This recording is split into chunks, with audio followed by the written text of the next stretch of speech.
I hear that, I always think it's going to go into my other theme song. So I'm sitting here like, better with Dr. Ericka. And I'm like, oh, it's not that one. We aren't on the podcast. We are on the Facebook and the YouTube. So it is so great to see you all. Happy Tuesday. It is Growth Groove with Dr. Ericka Day. I am so excited to be here with you. And today we are talking about a topic that not only is it near and dear to my heart, it is something I had to do today. So sometimes I'm going to let you know a secret. Sometimes I come up with my topics of what is going on in my life. And I don't know about y'all. Do you ever have those days where it just seems like if one more thing happens, just one more thing, you don't know exactly how it's going to go? That was me today because I actually had, let me tell you a little story. I had lunch. Like for me, one of my make it or break it moments in the day is lunch. Lunch is non-negotiable. I am not that person. I'm not even ready to intermittent fast. I'm not that person who's like, I go all day without eating. No, Dr. Ericka does not skip meals. And I had an appointment that went substantially over, which cut my lunch. And I had packed a cute little kale salad, but it was little. And I knew I need more food. So because my first appointment went over and I had a 1:00, I couldn't leave and get extra food. So let's just say by the end of the day, by the time I clicked off on my last patient, I was legit hangry. You don't want to see Bruce Banner get angry. You don't really want to see me hangry because when I get hangry, I just am not happy. And when I start feeling like that, part of the reason I was feeling hangry is I was feeling overwhelmed because there were so many things going on. I just felt like I could not catch up. So as I was thinking about what can I do to slow things down, I was like, why don't we talk about that today? So today we're talking about 3 tips to fight overwhelm. Because, sometimes there are myths out there because you see things like Oprah and Deepak and all these people. And I used to follow this guy and everything was Zen. Zen is great. I love Zen. I started this day off Zen. I'm somehow transitioned out of Zen and I'm working my way back to Zen. But there are days that you proactively do everything you feel like you can do. And sometimes you still end up feeling either anxious or overwhelmed. So sometimes we talk about what to do to prevent it. And sometimes it sneaks in anyway, just because there's so much going on. And right now I know there are all the things going on between we have pandemics, we have people coming out of Afghanistan, we had Michael K. Williams die, there were hurricanes, people still without power, pandemics, the rent moratorium, the extra unemployment payments, all this stuff is going on. So I thought it was a good time to talk about overwhelm and what to do to fight it if you start feeling overwhelmed, because sometimes we're not able to catch everything before it happens. So if you don't know me, you should know me by now. But if you don't, I am Dr. Ericka, double board certified, Harvard trained psychiatrist, an integrative lifestyle coach. I am extremely passionate about helping people be better, do better, and live better.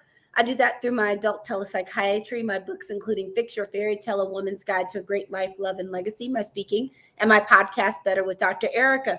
I do all that to help people that give of themselves everywhere, that they give to their family, they give to their jobs, they give to their friends. And then they either feel like no one's hardly giving to them or pouring into them, or they're just not pouring back into themselves. So I help all of you, all of those people, to put you back in your life, because who doesn't want to actually have the life that they were created for? So let's go ahead and get started, because I'm not going to keep you here all night. So we're talking about 3 tips to fight overwhelm, because sometimes there's just a lot of things going on. And I know everyone is starting to become a master at attempting to balance everything on our plates. And sometimes we balance it great and we look like the master waiter or waitress. Sometimes we don't balance it so great and it's tougher. So let's talk about 3 quick things you can do. The first is sleep on it. Sometimes you just need to sleep on it. Sometimes that sleep is a power nap. Sometimes that sleep is actually going to bed. But sometimes you just need to sleep on it. You might say, Dr. Ericka, why do you need to sleep on it? Number one, when you get some rest, a lot of times you'll get clarity. Sometimes subconsciously you work through problem solving. But the other thing is with rest, a lot of times we are more cognitively clear, which means we are thinking sharper, which means a lot of times we can come up with solutions after some sleep. We may be able to balance more tasks and get things done when we have sleep. So sometimes you just need to sleep on it. And sometimes we just need to turn the volume down. Sometimes the easiest way to turn the volume down is to sleep. So I won't lie, I become the queen of the 10 or 15-minute power nap. Sometimes it just gets a lot going on. Just need a 10 or 15-minute reset. The next is you have to ask yourself, what is actually urgent? Now I'm putting this one in there. Let me tell myself real quick. I have this thing where I realize I almost make things have more urgency than they do. My mother was actually talking about it when I was with her, and she was talking about how I used to be such a big people pleaser. And it's just, you just come up and you're just trying to do everything. And sometimes you have to think, what is actually urgent? One thing I'll guarantee you is most likely you may have a million things you think you have to do. And when you think of what are the ones that have to be done immediately, that can't have a little bit of wait time, you'll probably be surprised at how many things aren't as urgent as they are in your mind when you start thinking about what happens if you don't do them right now. And most of us are not, I'm not a surgeon. Most of what I do, if I don't do it right this second, nobody's going to die. I do my work timely, but nobody's going to die. And sometimes we move through life that every single thing has this high level of urgency, like the world's going to fall apart if we don't grocery shop at this moment, or we don't make this meal, or we don't get all the laundry done, or we don't run every single errand. The world's not going to stop, most likely. It's not. So you have to think of what is actually urgent, because when you think of what is actually urgent, sometimes you can pull back some of those things you feel like you have to do immediately, which gives you more mental capacity and makes you feel less overwhelmed because you realize I don't necessarily have to do every single thing. The next thing is, how can I delegate? So there are times where there are things we feel urgent about, or we feel like needs to be done, or we're feeling overwhelmed. And there are people we can delegate some tasks to. What's in take some of the things off of our plate from being overwhelmed. And delegation can happen in your personal and professional life. So if you work with a team or you have people that work for you, it may be looking at what tasks can someone help with, or is more appropriate for someone to do. Because sometimes we take on tasks and feel overwhelmed because we feel like we need to do it, when it may not even be our job, and it may be something someone else could even do better. We're just used to doing it all. So professionally and also personally, delegation comes in a lot of different forms. From like yesterday, I flew in town. I didn't have much time. I knew I needed food. I knew I had to have food to be able to take lunch, even though, as we talked about earlier, my lunch kind of fell apart a little bit. So I ordered Instacart. So I delegated to Instacart. Instead of me going to the grocery store, Instacart went to the grocery store. But it can be as simple as hiring someone to do something or using a service. It can be if there are other people in your household that can take some tasks and you divvy tasks up. But looking at what can actually be delegated and that can take things off your plate too. You want to know a bonus? What a bonus? Let's do a bonus. The bonus is, can I say no? Yes, I said it. There are times where we're feeling overwhelmed because there's so many things we feel like we have to do. And sometimes there are things we didn't have to do in the first place. So when you start feeling overwhelmed and overloaded, start thinking about, can I say no? Is there anything I can say no to? And if things keep coming, is there anything anybody's asking me for that I may have to say no? Because for me, I actually was exhausted on Friday.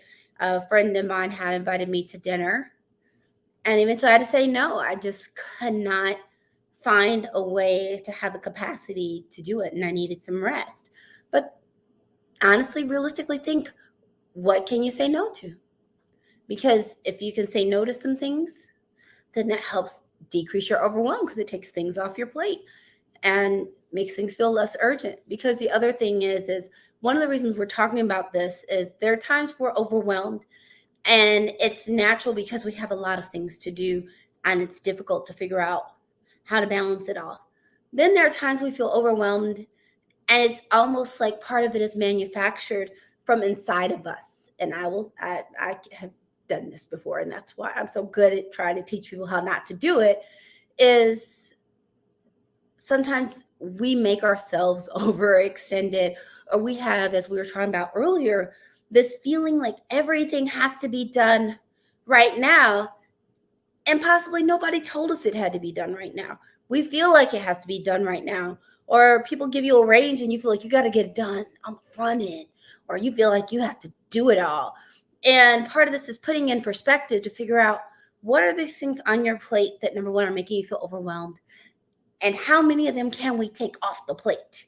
And that's why we're asking these questions of what's actually urgent, how can we delegate, what can I say no to, and sleeping on it so that we can pull some of these layers off and either pull things off that we're feeling like we have to do, or decrease the urgency so it doesn't feel like everything has to be done right now. Because for you and for me, sometimes that feeling of right now is what makes you feel anxious and overwhelmed. And if you feel like it doesn't have to be done right now, then you can breathe. It feels totally different. So I wanted to take a few minutes and talk about these 3 tips to fight overwhelm. I want to say thank you so much for coming. Again, I'm your host, Dr. Ericka, double board certified psychiatrist and Harvard trained. I am. I'm an integrative lifestyle coach. I am passionate about helping you be better, do better, and live better. I do that through my telepsychiatry, my books, my speaking, and my podcast, Better with Dr. Ericka. I do all of that to help people that show up at work, show up for their family, show up for their friends, but don't show up for themselves.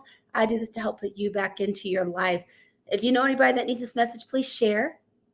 If you know someone that needs it, you can also tag them. Sharing is caring. The last thing, if you weren't able to catch it live, don't even worry about it. Just put hashtag replay so I know you came. If you have any questions or comments, stick them in there. Doesn't matter if it's later, I will circle back. And if you missed part of it, you can always replay it and see it from the beginning. I'm on Tuesday nights at 7 for Growth Groove with Dr. Ericka. And in the meantime, if you start missing me in between the Tuesday evenings at 7, you're always welcome to check out my podcast, Better with Dr. Ericka. I'm still so excited. I can't believe season 1 is actually over, but I have some really super cool bonuses that are going to be coming up in the next few days. So keep an eye out on social media. But the other way to catch up on them is to please give the podcast a follow or subscribe. It's a lot of places where podcasts are. So you can go to Apple Podcasts, Spotify, Audible, I think it's Amazon Music, iHeartRadio, Google Podcasts. There are numerous places where this sucker is. And if you follow or subscribe, when these bonuses hit, you're going to get notified, because you're not going to want to miss them, because I'm trying not to spoil the surprise, but I'm holding just a little bit longer. There's one that's going to drop in the next couple of days. It's going to be really, really fun. And I'm so excited to share this with you, because you all have been a huge part of how I have fallen in love with podcasting. And it's a way I can help people even in between these shows and in between seeing patients. So I want to encourage you to give it a follow, give it a listen. This is a great time to catch up on episodes since we're in between season 1 and season 2. Season 2 starts Tuesday, September 28th. And then once again, new episodes will drop on Tuesdays. Also, you can do me a favor and rate and review the podcast. That would be lovely. And I'm just excited to bring all this to you. Please remember that COVID is not over. Make sure you continue to mask, physically distance, wash your hands, and stay safe. It's not over. There continue to be more variants, and nobody wants to get the heebie-jeebies. I want us to be able to sit together a year or two from now and chat about how we all survived the COVID, or as my dad would say, the COVID. So I just want us to be able to make it through all of this together. I want to send out some love to you all. Make sure you do your usual prescription. Call at least one person and tell them that you love them. I bet they'll tell it to you back. And until next time, have a better day.